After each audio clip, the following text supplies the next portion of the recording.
Let's look at a few quick examples to illustrate the shift from pipelines to platforms.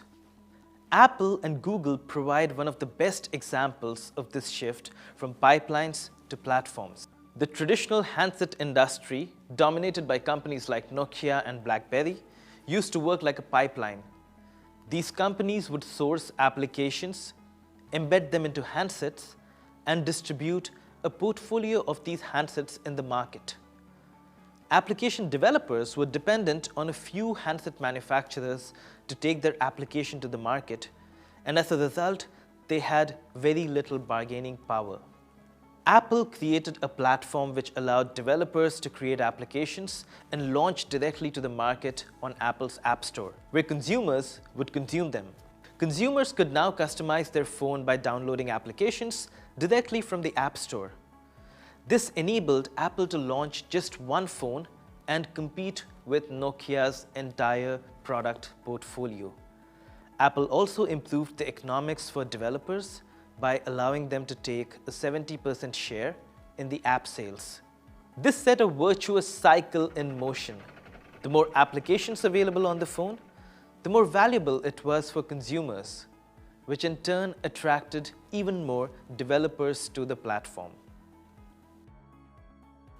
Airbnb provides another example of this shift from pipelines to platforms. A hotel chain works like a pipeline and expands by setting up more hotels and creating more rooms. It incurs marginal costs in maintaining and managing these rooms on a daily basis.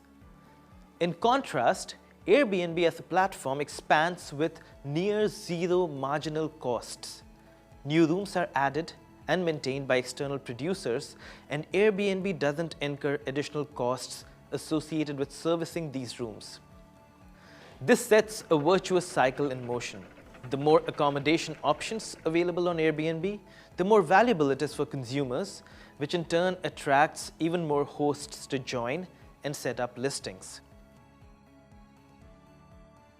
Finally, Amazon provides another example of this shift from pipelines to platforms.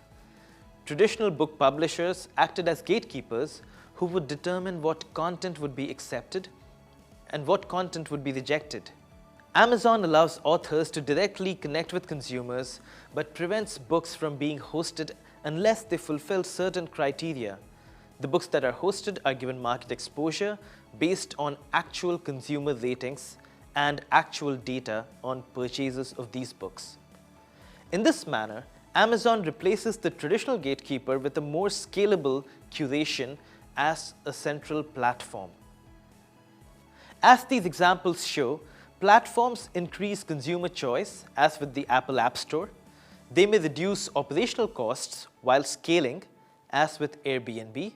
And finally, they may make markets more efficient, as with the example of Amazon's publishing business.